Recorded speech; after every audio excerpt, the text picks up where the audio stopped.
Hey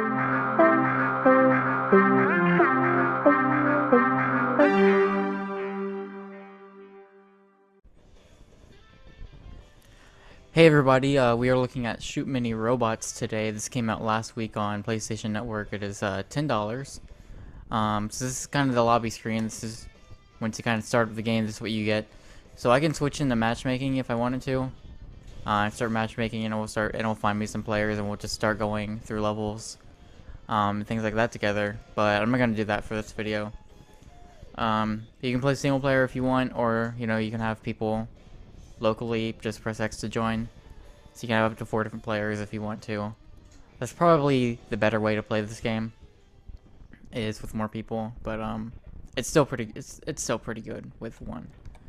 So this is your base. Your base is an RV that you kind of travel around in, and so you can go to the shower/toilet area and customize your character and buy new weapons and equipment. So this is what that screen looks like. So I'm level 40 right now. The level cap is 50 in the game. Nuts are your currency. So you have your primary weapon, you have a secondary weapon, you can buy some hats, because everybody loves hats. Buy hats, and you can buy kind of a body armor. A lot of these are more like backpacks and stuff like that. And then you have kind of legs, and then sometimes just belts. Then you can purchase all of these. They'll increase the damage that you do. They will give you more health. They will like this one, your crit chance is plus 60%. Let's see some other ones. So you have kind of your average weapons, like especially starting out. It's like, oh well, this is a gun. It's okay. But then let's see. You also, like, if we go into, this is your inventory of what you have owned right now. But if you go into the store, there's a bunch of stuff you can unlock. You have like a flamethrower. You have, let's see if I can find it. There's like an ice cannon. There is a bunch of really like crazy and kind of off the wall weapons. Still a bunch of stuff I haven't unlocked yet. Just getting through these later levels. I've played with some people that's had some really insane weapons as well. So I think the ice cannon might be under the secondary weapons though. So, and then there's one, yeah, the roaming gnoming missiles. So Gordon the Garden Gnome never really recovered from his crush on the star of that French movie. There's a lot of really good little like descriptions that are kind of funny. If we go to, I like that this one, the accuracy is meh instead of just like average. It's like eh. We have the vicious 110% American, with the patriotism stat of plus 15%, and the description that our striving for that extra 10% in everything explains our obesity epidemic. I thought that was pretty good. It's a lot of like kind of dry humor like that. You have this space astronaut's helmet. If you wear that, and then if you wear this it's like EVA pack, gravity's reduced a whole lot for you, and so it's kind of like you feel like you're in space when you jump. And some of these will give you abilities, like the jetpack will let you, if you hold down L1, you can like kind of float in the air. Let's see where it is. There's another one that I have somewhere. It might actually, it's these jeans that if I hit R1 I can slide. So much stuff like that. The customization stuff, it's very good. It's very well done. It's probably the best part of this game. A lot of different combinations you can make. Even though you're playing as the same character, if you get into a group of 4 people, you're probably going to look very different and have very different abilities and weapons that you're using. So here's the thing. You start with normal mode. In normal mode you have 6 different adventures you can go on. So each adventure has somewhere around 3 to 5 missions. Each mission you can earn up to 5 stars. So you see, okay, this first one has 15 stars you can earn, so there's 3 missions, stuff like that. This one has 4. So by earning stars, you get more stars on your little driver's license, and you unlock more of these missions. So like this is the end of the game. Like this sixth mission, once you beat that, you beat the game. Credits roll. You know, it's done. However, you then unlock hard mode. So you see, I've been playing about half of hard mode so far. And hard mode is, you know, just going through a few more of these adventures, and then you unlock insane difficulty, right?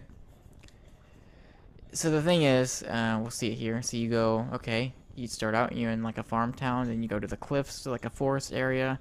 Midtown is like the city, okay? Then you go to Adventure 2, it's like, oh, well, there's like the farm thing again. Oh, this time you have like a city outskirts area. Oh, we're back in the city. Now there's a foundry. Okay, we're going back to the farms again. Okay, we got the forest again, and it's the foundry again. And another farm, another city outskirts, another city, another forest area, city outskirts, city, foundry, and it repeats that over and over and over again throughout the game. Those are the only areas in the game. So eventually, like once you reach this sixth adventure, you've played each one 3 to 4 times, some maybe even 5 for some of them, and it kind of starts getting a little tiresome, and especially getting into hard mode, where the difficulty ramps up a whole lot, and it's probably better to be playing with co-op people. You just kind of get bored because you've seen these maps already quite a few times, and you're kind of hoping that there's maybe something different, but there's not. So we're gonna go ahead and jump into a level here. We're just gonna jump into the first one. And the game itself is kind of fun to play. It's sort of a bummer that they reuse so many assets for each level, where there's not a whole lot of variety to it. But the game itself, like you get like even single player is pretty fun. But if you get like 4 people playing, then it's some good mindless fun that you can have maybe for like an hour or so. So this isn't a twin stick shooter. You're holding down square to fire, so I can run around and fire if I want, or if I hold L1, I will kind of like lock my feet in place, and then I can aim with the left analog stick. You can aim with the left analog stick either way, but it's kind of easier to aim if you're like locked in place. And you have my health. I have 6 potions that I can drink. You have my level, how close I am to level 41. It's the amount of ammo I have for the primary weapon. So you have unlimited ammo for primary. If I press triangle and switch to secondary, which secondary is always a whole lot more powerful, you'll see that I have a limited amount of ammo for that. So you run through that pretty quickly. At the top is your combo meter, so you want to keep moving, and you want to keep hitting enemies to keep that combo meter going. If I press circle, I can do this swiping attack, which will knock back those rockets that you saw those robots shooting at me earlier. And usually that will take out enemies in like 1 to 2 hits.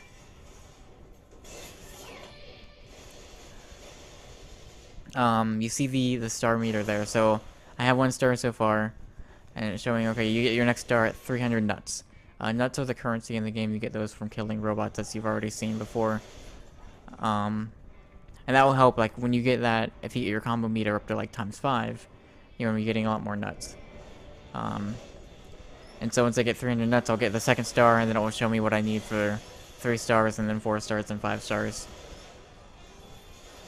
It seems like there seems to be kind of a limited amount of robots that you fight in a game. They don't just keep coming. So, like, eventually you will kill all of them. You can't just stay in an area and have them keep coming to grind out nuts. But so it seems like it will be easier to get 5 stars on a lot of these levels if you have like 4 people that way. It's easier to keep your combo meter up. It's easier to grab the nuts that are falling from the robots quicker, things like that. That's what it seems like to me, at least. I've noticed. I mean, at least all the co-op games I've played, I have 5-star levels like the first time around. That's basically it. I don't know if you should probably be able to see it, but in this kind of along the bottom of the screen, maybe like a few inches up from the bottom of the screen, there is almost a constant line, just a constant like screen tearing going on. And it usually happens just in that one place towards the bottom of the screen, but it's almost constant. There's maybe 1 or 2 levels that I didn't see it in, and it's happening as long as I am moving, it is happening, and it's pretty annoying. Also, I like the art style of this game. Obviously, you know, it's very similar to what Borderlands used. I think I think Borderlands in a lot of areas looked really great. You can say that it was kind of brown and gray, but even looking at the trailers we've seen for Borderlands 2, like, they've proven that art style can look really great. I don't think it looks that good in this game. There can be a little bit more color at times in this game, but it just seems kind of dull. Like, there's something about it that doesn't. I think in the review I said there's kind of it feels like they didn't really polish the graphics enough. It like textures just kind of look really blurry in a lot of areas. It's really weird. It doesn't. It's kind of how I feel about a lot of this game, though. Is it the ideals are there for a really fun game, for a game that you can get some co-op buddies together one night and play through for a few hours, and just have a whole lot of fun. And you can do that.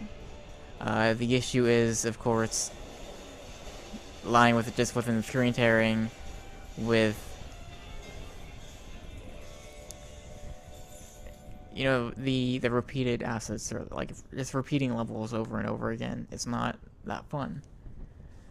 Like, you can only go through this farm area a few times before you get tired of it, especially in a game like this. And especially when, even though the difficulty can ramp up, that difficulty ramp up means there's just gonna be more robots, and the robots are either running after you and running up to you and just hitting you, or they're standing back and shooting at rockets at you. So it's not like new robots are being introduced as the difficulty ramps up to make things more interesting and change, you know, how you should play the game. It's nothing really changes over the course of time, and eventually you'll probably get tired of it. But that being said, you can still have some good fun with it. It's a lot of good mindless fun, and I mean, if that's what you want, then maybe check it out. It is $10, but like, if you have a group of buddies that you think you'll play this with all the time, maybe give it a try. The demo, I would say try out the demo, but the demo for this game is very poor and does not represent how good this game can be. But if this looks interesting to you, if all that stuff sounds interesting, if you like the customization stuff, which I think is done really well in this game, definitely check it out. And if that doesn't sound interesting to you, then you should probably pass on this one.